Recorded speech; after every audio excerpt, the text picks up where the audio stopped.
నమస్కారం city news కి స్వాగతం. పట్టణ పరిధిలోని మురుగు డ్రైన్లపై ప్రజలు ఎటువంటి ఆక్రమణలకు పాల్పడరాదని మున్సిపల్ చైర్పర్సన్ తాడిబైన రాధిక పిలుపునిచ్చారు. పట్టణ 22వ వార్డులో ఆమె పర్యటించి శానిటేషన్ వర్క్స్ ను పరిశీలించి శానిటేషన్ సిబ్బందికి తగిన సూచనలు చేశారు. సైడ్ డ్రైన్లు ఆక్రమణలకు గురి కావడం వలన మురుగునీటి పారుదలకు షీల్డ్ తొలగించేందుకు ఇబ్బందికరంగా ఉంటుందని, ప్రజలు స్వచ్ఛందంగా అటువంటి ఆక్రమణలను తొలగించాలని ఆమె పిలుపునిచ్చారు. పట్టణ అభివృద్ధికి ప్రతి ఒక్కరూ తమ వంతు సహకారం అందించాలని చైర్పర్సన్ విజ్ఞప్తి చేశారు. కార్యక్రమంలో municipal assistant commissioner Lakshmipathi, assistant engineer Sunil Kumar, municipal health officer Helen Nirmala, town planning officer Sambasivarao మరియు సచివాలయ సిబ్బంది పాల్గొన్నారు.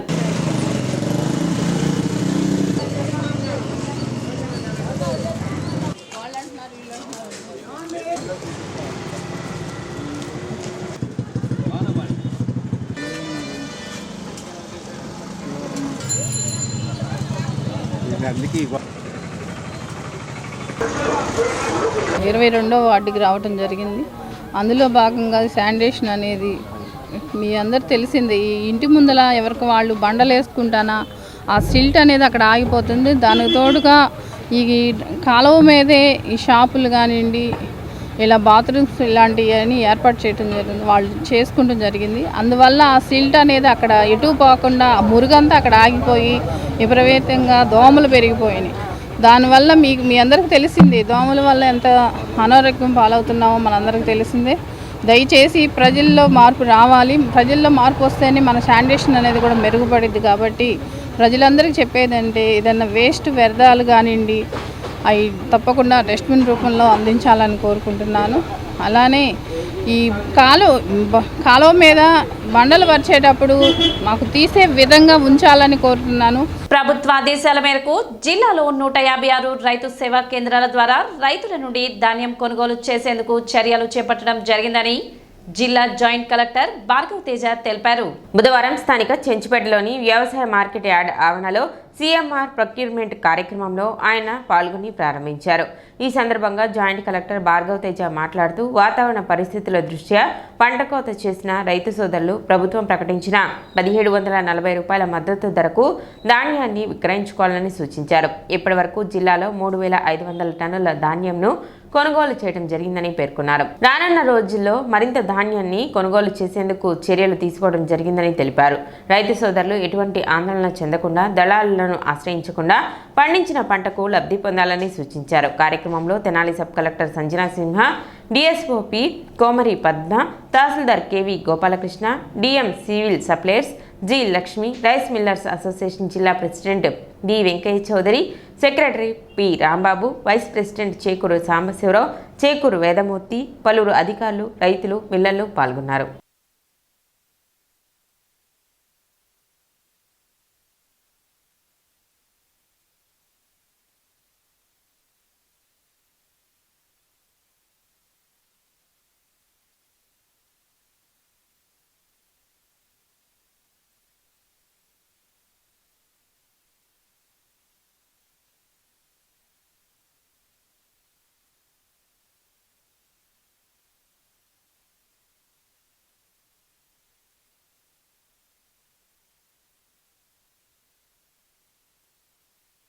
సీజన్ మొత్తం నడిపించాలన్నా కూడా మనం రొటేట్ చేయాలి కదా, కొంచెం చూడండి. ఓకే, మీరు నేనేమనంటే మీరు ఇక్కడ ఈ సేవ పల్లెటూరులే చూపేటప్పుడు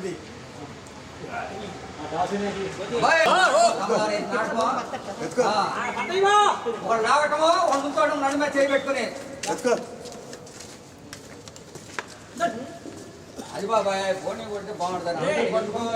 ఈరోజు ఇక్కడ తెనాలి బఫర్ గోడౌన్లో ధాన్యం కొనుగోలు చేసిన తర్వాత సిఎంఆర్ చేసి ఏదైతే సివిల్ సప్లైస్ కార్పొరేషన్కి తిరిగి ఇచ్చే బియ్యం ఉన్నాయో అది ఇవాళ నుంచి మొదలు పెట్టడం జరిగింది. ఫస్ట్ లోడు ఇవాళ పేరిచర్ల నుంచి ఇక్కడికి డెలివరీ చేసుకుంటే దాని సందర్భంగా రావడం జరిగింది. రాష్ట్ర ప్రభుత్వ ఆదేశాల మేరకు ప్యాడీ ప్రొక్యూర్మెంట్ అనేది మన జిల్లా వ్యాప్తంగా 156 రైతు సేవా కేంద్రాలలో పెద్ద ఎత్తున మనం టేకప్ చేయడం జరిగింది.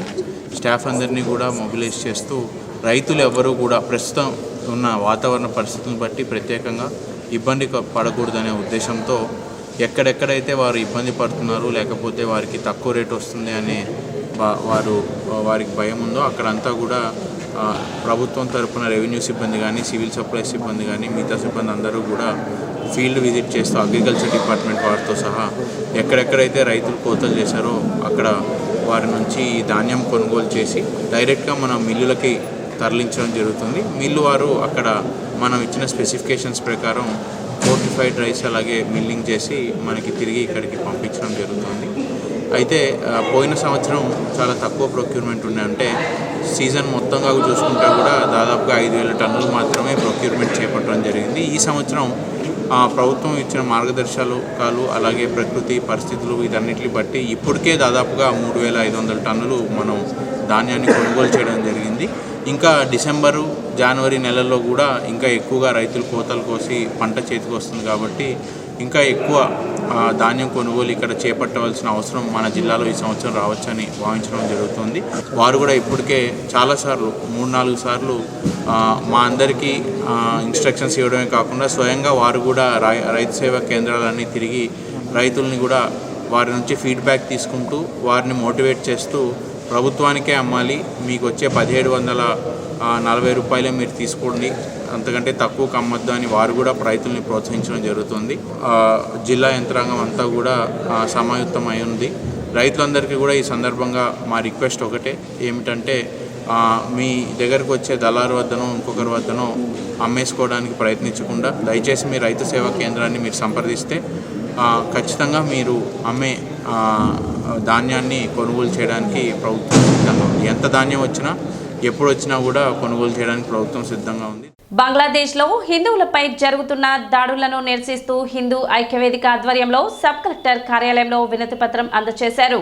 బంగ్లాదేశ్లో హిందువులపై జరుగుతున్న మారణకాండకు నిరసనగా దేశవ్యాప్తంగా జరుగుతున్న ఆందోళనలో భాగంగా పట్టణంలో హిందూ ఐక్యవేదిక ఆధ్వర్యంలో కొత్తపేటలోని గోవర్ధన స్వామి ఆలయం నుండి పాదయాత్రగా సబ్ కలెక్టర్ కార్యాలయానికి చేరుకుని నిరసన తెలిపారు. అనంతరం సబ్ కలెక్టర్ కార్యాలయంలో అధికారులకు వినతి పత్రం అందజేశారు. ప్రపంచంలోనే సంస్కృతి సాంప్రదాయాలకు నిలయమైన హిందూ సంప్రదాయాన్ని నిర్మూలించాలన్న దురుద్దేశంతో ఇటువంటి మారణకాండకు పాల్పడుతున్నారని, దీనిని ప్రతి ఒక్కరూ ఖండించాల్సిన అవసరం ఉందన్నారు.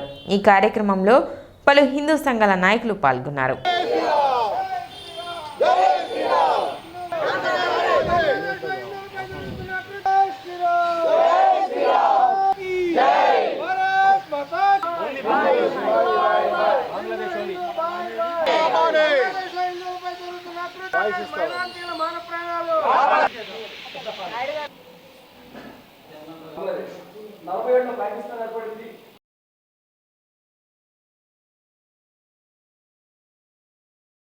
ఈరోజు దేశవ్యాప్తంగా బంగ్లాదేశ్లో జరుగుతున్నటువంటి దారుణ మారణకాండకు నిరసనగా దేశవ్యాప్తంగా కూడా నిరసన ప్రదర్శనలు జరుగుతూ ఉన్నాయి.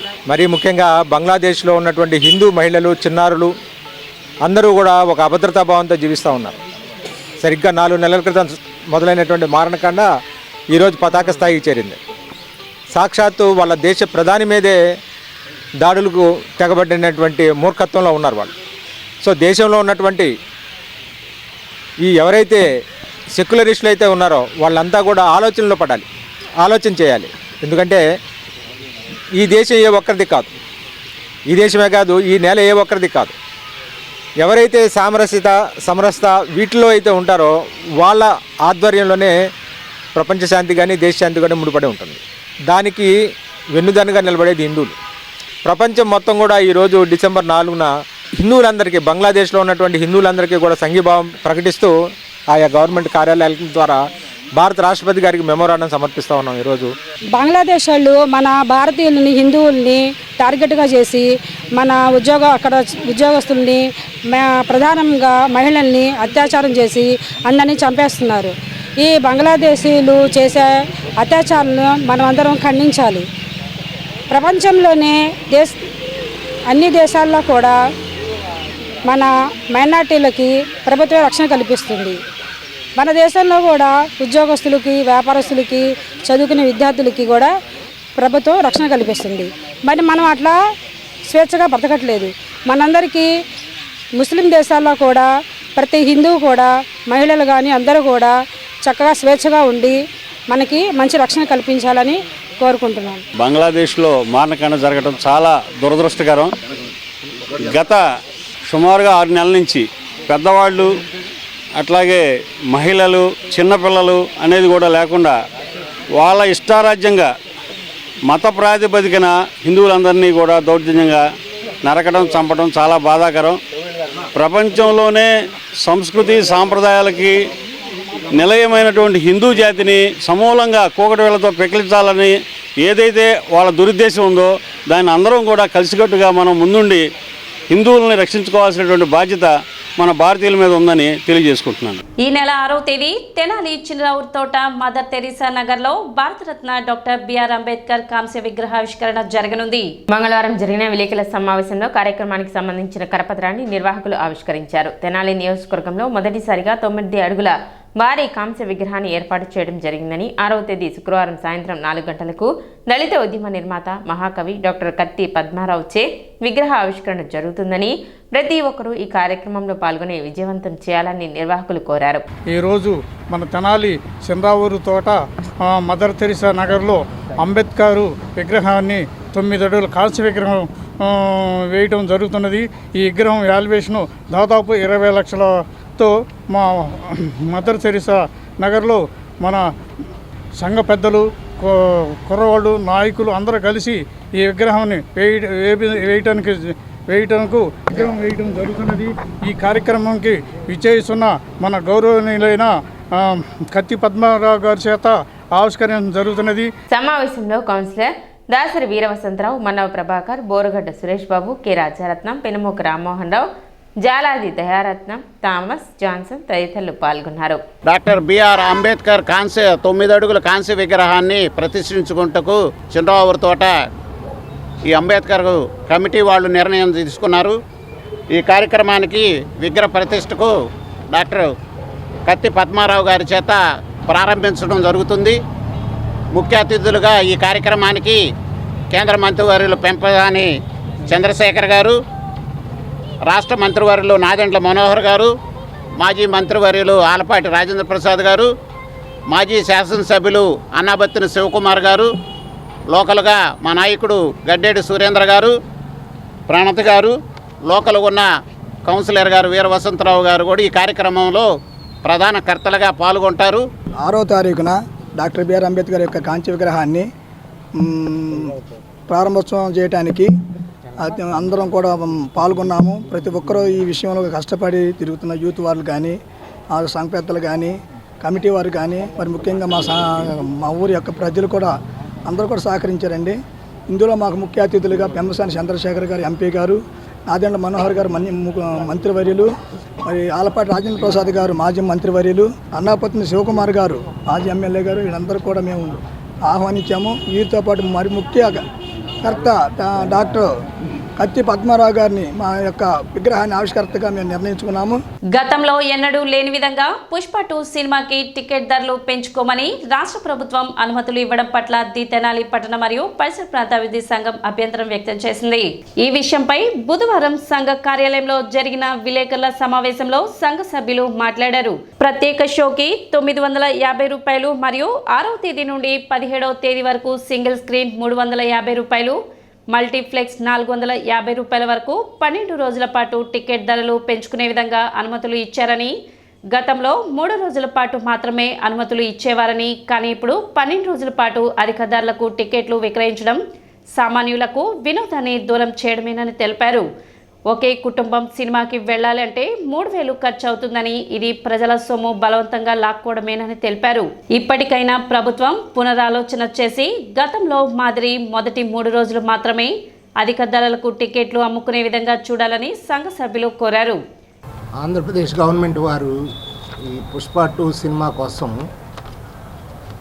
టికెట్లని పేద ప్రజలకి చాలా నష్టం చేసే విధంగా పెంచారు. ఈరోజు సాయంత్రం ప్రీమియర్ షో అని చెప్పి 1000 రూపాయలు చొప్పున అమ్ముకోవడానికి పర్మిషన్ ఇచ్చారు. గతంలో ఎప్పుడూ కూడా ఫ్యాన్స్కి వాళ్ళు తీసుకొని వాళ్ళు బెనిఫిట్స్గా అమ్ముకోవడానికి ఉండేదే తప్ప ఇలా సినిమా వాళ్ళే లాగేసుకునే విధంగా గత గవర్నమెంట్లో ఎప్పుడు పర్మిషన్ ఇవ్వలేదు. ఇది అత్యంత దారుణమైన విషయం. గతంలో ఎప్పుడన్నా సినిమా రేట్లు పెంచితే 3 రోజులు మాత్రం ఇచ్చేవాళ్ళు. ఈసారి 12 రోజులు ఇచ్చారు. రోజుకి 5 షోలు ఇవ్వమని చెప్పి కూడా పర్మిషన్ ఇచ్చారు. ప్రజలకు చాలా ఇబ్బందికరమైంది. ఒక 4-5 ఉన్న కుటుంబం కనుక మనం సినిమాకి వెళ్తే 3,000 నుంచి 4,000 రూపాయలు ఖర్చు అవుతుంది. ఇది ప్రజల సొమ్ముని అధికారికంగా దోసి సినిమా వాళ్ళకి పెట్టడమే. ఎవరన్నా ఇంట్రెస్ట్ ఉంటే మొదటి 3 రోజులు కాకుండా 4వ రోజు నుంచి అది పెంచిన రేటు పెంచడం ఇష్టం లేని వాళ్ళు వెళ్ళేవాళ్ళు. ఇప్పుడు ఏం చేశారు, 12 రోజులు ఇచ్చారు. అంటే అందరూ కూడా పెంచిన రేటే చూడాల్సి వస్తుంది. నార్మల్ రేట్ అనేది లేదు. ప్రీమియర్ షోకి ఏమో 950 రూపాయల నుంచి 1000 రూపాయలు ఇచ్చారు. తెనాల్లో కూడా చిన్న టౌన్లో కూడా 1000 రూపాయలు ఇచ్చారు. 2 షోలు వేసుకోమని అన్నారు. ఇదివరకు ఒక షో వేసేవాళ్ళు. అది అత్యంత దారుణం. 6వ తారీఖు నుంచి 7వ తారీఖు వరకు 17వ తారీఖు వరకు 350 రూపాయలు, 300 నుంచి 350 రూపాయలు. ఆన్లైన్లో కొంటే 350, మామూలుగా అయితే 300 రూపాయలు. అదే విజయవాడ వెళ్ళి మల్టీప్లెక్స్లో కొంటే 450 రూపాయలు చొప్పున ఇచ్చేవాళ్ళు.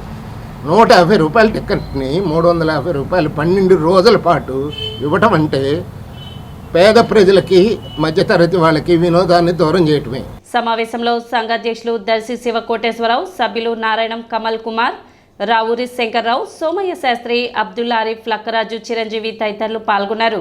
ఎన్నడూ లేని విధంగా టికెట్ ధర ప్రీమియర్ షో అని చెప్పి 1000 రూపాయలు పెట్టడం జరిగింది. 1000 రూపాయలు అనేది ఒక సామాన్యుడికి చాలా భారం. సినిమా అనేది ఒక వినోదభరితమైన మాధ్యమం, కానీ దానివల్ల మెసేజ్ ఓరియంటెడ్ సినిమాలు తీసి ప్రజలకి మెసేజ్ అనేది చేరవేయాల్సిన సినిమా అనేది. కానీ ఇప్పుడు వచ్చిన సినిమాలన్నీ ఎంటర్టైన్మెంట్కి చాలా దూరంగా ఉండి, అది కూడా ఓన్లీ ఓవర్ హైప్ క్రియేట్ చేసి దానికి 1000 రూపాయలు టికెట్లు పెట్టేసి సినిమాని ప్రజల నుంచి దూరం చేస్తున్నారు. ప్లస్ రాష్ట్ర ప్రభుత్వం వారు ఈ నిర్ణయం ఎందుకు సమర్థిస్తున్నారో మాకు అర్థం కావట్లేదు. కేవలం పేద ప్రజల్ని సినిమా నుంచి దూరం చేయడానికి ఈ నిర్ణయం తీసుకున్నారా? దోచుకోవడం తప్పితే ఇంకేం లేదండి. రాష్ట్ర ప్రభుత్వం వారు ఇప్పటికైనా ఇట్లాంటి నిర్ణయాన్ని వెనక్కి తీసుకొని పేద ప్రజలకి, మధ్యతరగతి వాళ్ళకి సినిమా అనేది ఒక వినోదభరితమైన మాధ్యమాన్ని మీరు క్రియేట్ చేయాలండి. సిటీ న్యూస్ ఇంతటితో సమాప్తం. నమస్కారం.